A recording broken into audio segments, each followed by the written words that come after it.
Hello दोस्तों, चलो आज शुरू करते हैं मोल कंसेप्ट एंड मोलर मासेस। ठीक है, ध्यान से सुनो और इस वीडियो को पूरा देखना है। पूरा देखने के बाद आपको मोल कंसेप्ट पूरे अच्छी तरह से समझ में आ जाएगा। तो टॉपिक है आपका मोल कंसेप्ट एंड मोलर मासेस। सबसे पहले समझते हैं मोल कंसेप्ट क्या होता है। मोल का एक कंसेप्ट हम लोग समझेंगे कि क्या होता है। ठीक है, एनसीईआरटी का लाइन बाय लाइन हम लोग फॉलो करेंगे। चलो ध्यान से देखो, यहाँ पे सबसे पहले है atoms and molecules are extremely small in size and their numbers in the even a small amount of any substance is really very large. ठीक है, किसी भी सब्सटेंस की बात करें, ठीक है, तो उसमें नंबर ऑफ मॉलिक्यूल जो होगा या फिर एटम होगा वो बहुत ही ज़्यादा अमाउंट में होगा। ठीक है, बहुत ही ज़्यादा अमाउंट में होगा, जबकि हम लोग को पता है कि एटम और मॉलिक्यूल का जो साइज़ होता है वो बहुत ही छोटा होता है। ठीक है, to handle such large numbers a unit of convenient magnitude is required. ठीक है, हम लोगों को एक अच्छा मतलब इजी तरीका मालूम होना चाहिए कि इसको हम लोग कैसे मेजर करेंगे। ठीक है, देखो उसके बाद है just as we denote 1 dozen for 12 items. ठीक है, हम लोग 1 दर्जन केले के लिए या फिर 1 दर्जन आलू के लिए 12 आइटम्स को, यानी कि 12 केला बराबर 1 डजन होता है, तो इस तरीके से हम लोग 1 डजन को रिप्रेजेंट करते हैं। स्कोर की बात करें तो 20 आइटम्स, ग्रॉस की बात करें तो 144 आइटम्स। इस तरीके से ये क्या होता है मतलब रिप्रेजेंट करते हैं। We use the idea of mole to count entities at the microscopic level, atoms, molecules, particles, electrons, ions etcetera. ठीक है, उसके बाद देखो in SI system mole was introduced by seventh base quantity for the amount of substance। ये seventh base quantity है जो हम already discuss कर चुके हैं। अमाउंट ऑफ सब्सटेंस को हम लोग एसआई यूनिट में मोल में लिखते हैं। ठीक है, the mole symbol MOL is the SI unit of the amount of substance. ठीक है, 1 mole is contains exactly 1 point, ये हाईलाइट कर रहा मैं, देख लो। 1 मोल इज इक्वल टू कितना होता है 6.02214076 इंटू 10⁻23 एलिमेंट्री इंटिटीज। ठीक है, दिस ध्यान से देखो, this number is fixed numerical value of the Avogadro constant. ठीक है, ये जो नंबर है वो क्या होता है फिक्स है, जिसको हम लोग अवोगाड्रो कांस्टेंट के नाम से जानते हैं। ठीक है, व्हेन एक्सप्रेस्ड इन यूनिट पर mole is called Avogadro number. इसको हम लोग क्या बोलेंगे, अवोगाड्रो नंबर, जब इसको पर मोल में रिप्रेजेंट करते हैं। ठीक है, जब इसको पर मोल में रिप्रेजेंट करेंगे तो ये क्या बन जाएगा, ये क्या बन जाएगा अवोगाड्रो नंबर। ठीक है, उसके बाद देखो the amount of substance symbol n, a system of measure of the measure of the number of specific elementary quantities. An elementary entity may be an atom, molecule, ion, an electron, any other particles or a specified group of particles. ठीक है, it may be emphasized that the mole that the mole of a substance always contains the same number of entities no matter what the substance may be। देखो कोई भी substance है उसमें number of entities जो होगा वो क्या होगा, सेम होगा। ये कोई बात नहीं है, कोई फर्क नहीं पड़ेगा इससे कि वो सब्सटेंस कुछ भी हो सकता है। ठीक है, कोई भी सब्सटेंस रखो। ठीक उसके बाद देखो in order to determine this number precisely, the mass, इसको हम हाईलाइट करेंगे, the mass of a carbon atom was determined by the mass of a spectrometer and found equal to 1.992648 into 10 to power minus 23 ग्राम। ठीक, उसके बाद देखो knowing that 1 mole of carbon weight 12 gram, the number of atoms in is equal to, अब number of atoms कैसे हम इसमें find out करेंगे, तो 12 ग्राम बाई 1.99 डिवाइड करने पे हमको जो आ रहा है ये एग्जैक्टली इक्वल टू 1 मोल। ठीक है, उसके बाद देखो अगला, this number of entities in 1 mole is important that it is given separated name and symbol is called Avogadro constant। इस नंबर जो नंबर हम बताए हैं अभी 6 पॉइंट, ये जो तुम्हारा है यहाँ पे 6.022, ये 10 के पावर 23 जो है वो अवोगाड्रो कांस्टेंट है। ठीक है, ये देख लो यहाँ पे सारा जो वैल्यू यहाँ पे लिखा हुआ है, और इसको आप लोग हमेशा के लिए रट लोगे। इसको नहीं रटोगे तो आगे क्वेश्चन बनाने में दिक्कत होगी। ठीक है, उसके बाद देखो यहाँ पे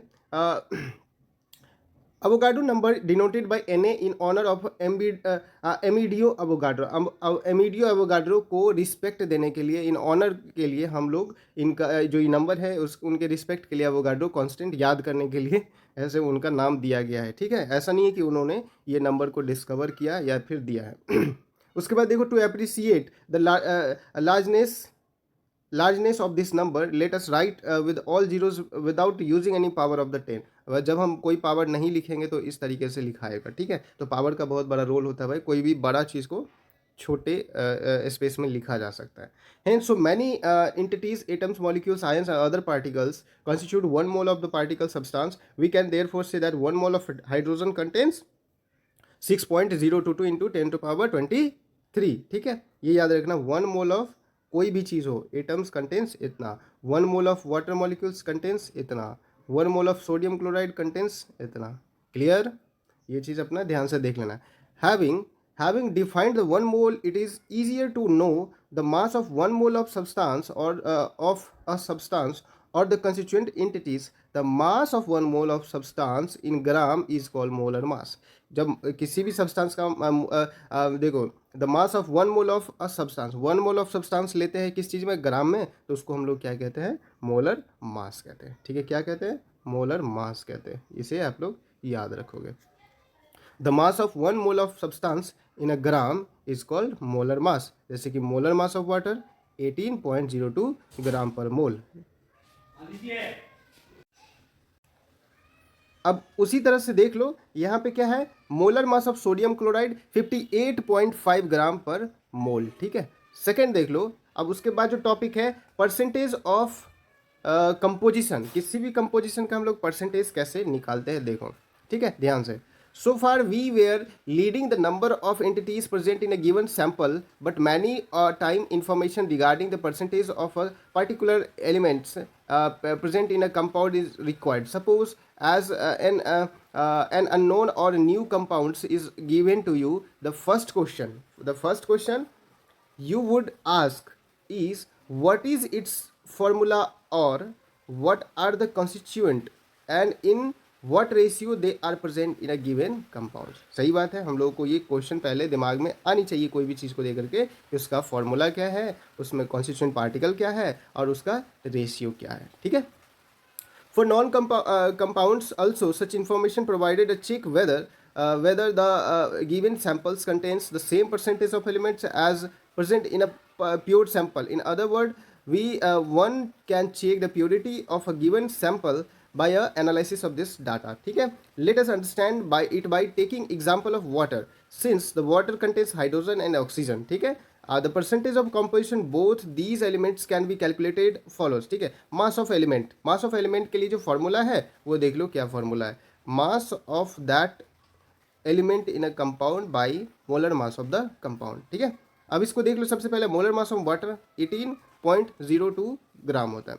तो मास परसेंट ऑफ हाइड्रोजन कैसे निकालेंगे, तो भाई मास परसेंट सबसे देखो, ऊपर में क्या है, mass of that element in a compound. अब हाइड्रोजन है तो हाइड्रोजन का कितना है, H2 यानी 2 गुना, और उसके बाद क्या है, एक हाइड्रोजन का कितना होता है, एक हाइड्रोजन के लिए 1 हम लोग यूज़ करते हैं, तो 1.008 यूज़ किया गया है, इससे कोई दिक्कत नहीं है। ठीक है, तो 2 इंटू 1.008 बाई 18.02 जो कि ये है आपका, और मल्टीप्लाइड बाई 100, इसको कैलकुलेट करने पे कितना आ रहा है, 11.18।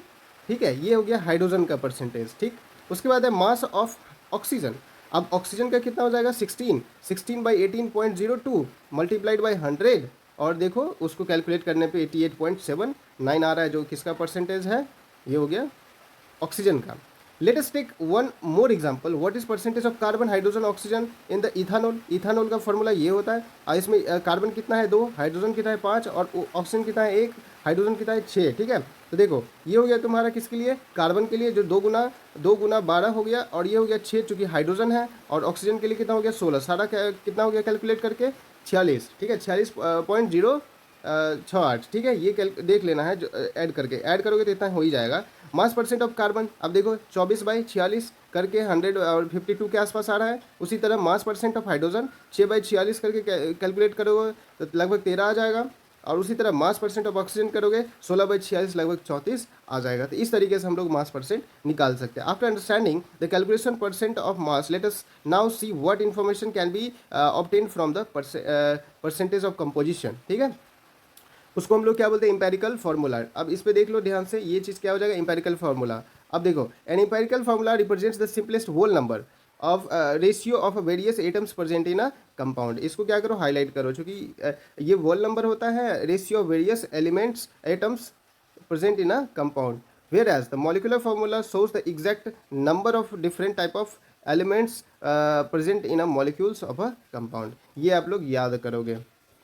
उसके बाद if the mass percent of a various element present in compound is non, its empirical formula can be determined by the molecular formula can be further be obtained in the molar masses is known and the following example of illustrated of this sequence। ठीक है, अब ये जो percentage इसमें दिया हुआ है ये क्वेश्चन आप लोग करोगे बैठ करके। ठीक है, ये क्वेश्चन आप लोगों के लिए होमवर्क, ये क्वेश्चन भी स्टेप बाय स्टेप बताया गया है, सारा इसको देख लेना। ठीक है, उसके बाद देखो,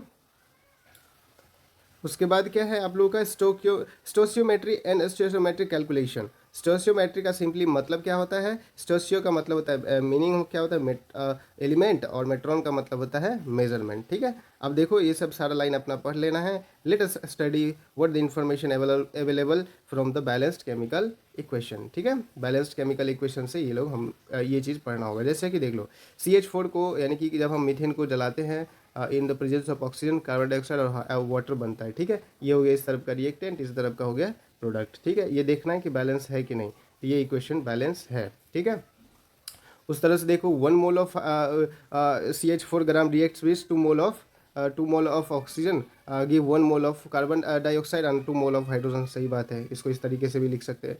1 mole of CH4 react with 2 mole of oxygen give 1 mole of molecule of, mole नहीं है मॉलिक्यूल है। ठीक है, तो मॉलिक्यूल, तो 1 मॉलिक्यूल ऑफ कार्बन डाइऑक्साइड और 2 मॉलिक्यूल ऑफ हाइड्रोजन यानी अथी वाटर। ठीक है, उसके बाद देखो 22.7 litre of CH4 react with इतना इतना, सेम चीज़ है लगभग, आप लोग पढ़ोगे उसी बात को घुमा के ढेर सारा तरीके से लिख दिया गया है। ठीक है, उसके बाद देखो ये फॉर्मूला है, आप अपना याद रखो, ये density is equal to mass by volume होता है। ठीक है, ये ध्यान से देख लेना।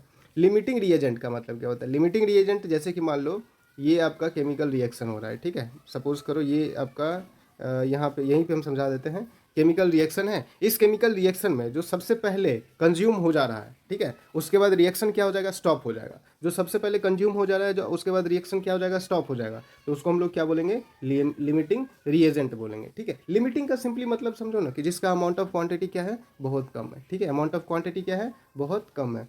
तो which gets consumed first limits the amount of product formed and it's there for it is called limiting reagent. देखो यही बात मैंने अभी बताया, और इसमें कुछ ज़्यादा उतना दिमाग लगाने की जरूरत है नहीं। रिएक्शन इन द सॉल्यूशन, अब रिएक्शन इन द सॉल्यूशन क्या क्या है देख लो। अ मेजॉरिटी ऑफ रिएक्शन, एक सेकेंड,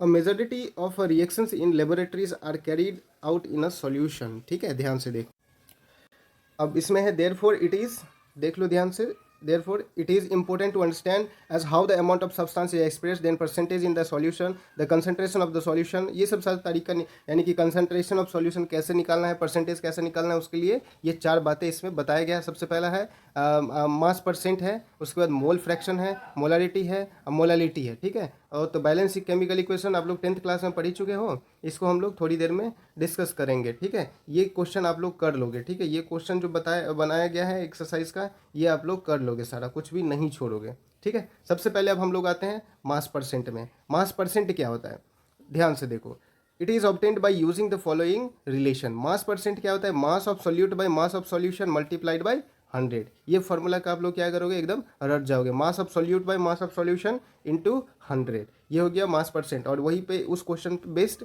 फ्रॉम फॉर्मूला बेस्ड ये क्वेश्चन बनाया गया है, तो ये एग्जाम्पल आप लोग इजीली बना करके देख लोगे। ठीक है, उसके बाद क्या है, मोल फ्रैक्शन। मोल फ्रैक्शन, ठीक है, इससे क्वेश्चन बहुत अराइज होता है, इसीलिए ध्यान से देखो। Mole fraction, it is the ratio of the number of the moles of a particles component to the total number of moles of a solution. If substance A dissolve in a substance B, therefore number of moles of Na and Nb respectively, then the mole fraction A and B as given। देख लो, अगर मान लो कोई भी substance mole fraction of substance, mole ये जो है तुम्हारा, ये ऐसे करके, सबसे पहले देखो मान लो कोई सब्सटेंस ए बी है, जिसमें नंबर ऑफ मोल्स क्या है, एक एन ए है एक एन बी है। ठीक है, तो उसमें मोल फ्रैक्शन कैसे निकालेंगे, ए के लिए क्या हो जाएगा, N A by N A plus N B. ठीक है, अब बी के लिए क्या हो जाएगा, N B by N A plus N B. ठीक है, इसमें कोई दिक्कत नहीं होनी चाहिए, इजीली आप लोग क्या करोगे, इसको याद कर लोगे। उसके बाद क्या है, मोलारिटी। ठीक है, मोलारिटी कैसे समझोगे, तो मोलरिटी में क्या होता है, number of moles of solute by volume of solution in a litre. ये आप लोग ध्यान से देख लो, number of moles of solute by number of volume यदि नंबर ऑफ सोल्यूट, ठीक है, number of moles of solute, volume of solution in a litre, ये ध्यान से देखना है कि यहाँ पे लीटर बोल रहा है, ठीक है। अब उसके बाद ये क्या है कि ये फार्मूला आपको याद रखना है हमेशा मोलरिटी के लिए, ठीक है। उसके बाद सपोज वी हैव क्या है, one mole of solution of substance is NaOH and we want to prepare 0.2 m, यानी m मतलब मोलरिटी है, ठीक है, m मतलब कैपिटल M मतलब molarity of solution it is, ठीक है। तो इस तरीके से ये प्रेजेंट है सारा, अपना देख लेना है, dissolve in a 1 litre solution, ठीक है। Hence making 0.2 molarity solution from 1 molarity of solution, we have to take in 1 m NaOH which contains 0.2 mole of NaOH and dilute with the solution with water or to 1 litre, ठीक है। उसके बाद जो क्या होगा, if 1 mole present 1 litre, यानी कि जो 1 लीटर होता है वो 1000 ml के बराबर होती है। उसी तरह इसको डिवाइड और मल्टीप्लाई करके ये इतना ml आ जाता है सॉल्यूशन का। उसके बाद देखो यही चीज़ का है, in fact such calculation general formula क्या होता है, M1V1 is equal to M2V2, ये फार्मूला भी आप लोग क्या करोगे, जनरली याद रखोगे। वेयर इसमें वेयर M और V are the molarity and volume, ठीक है, रिस्पेक्टिवली, ये सब ध्यान से देख लेना है, कुछ ज़्यादा करने की ज़रूरत नहीं है इसमें। Note that the number of moles of solute इतना it has remained in same 0.2 even after dilution as we have changed just amount of solvent and where and have not done anything with respect to NaOH but keep in mind the concentration, ठीक है। ये question आप लोग problem करोगे, इसमें कुछ ज़्यादा करने की ज़रूरत नहीं है। उसके बाद देखो मोलालिटी, ठीक है, मोलालिटी आ गया। मोलालिटी का तो सिंपल एक ही फार्मूला होता है, ध्यान से देख लो, number of moles of solute by mass of solvent in kg. Molality में लीटर होता है, मोलालिटी में केजी होता है, ठीक है। और ये हो गया, और उसी फार्मूला पे ये क्वेश्चन बनाया गया है, उसे ध्यान से देख लोगे। और बाकी जो नेक्स्ट वीडियो कभी जो नोट्स वाला वीडियो बनाएंगे उसमें समरी को भी डिस्कस करेंगे, ठीक है। तो चलो तब तक के लिए नेक्स्ट वीडियो के लिए इंतज़ार करो, और बायो का वीडियो अपलोड करेंगे, और केमिस्ट्री का फर्स्ट चैप्टर ये लास्ट वीडियो था।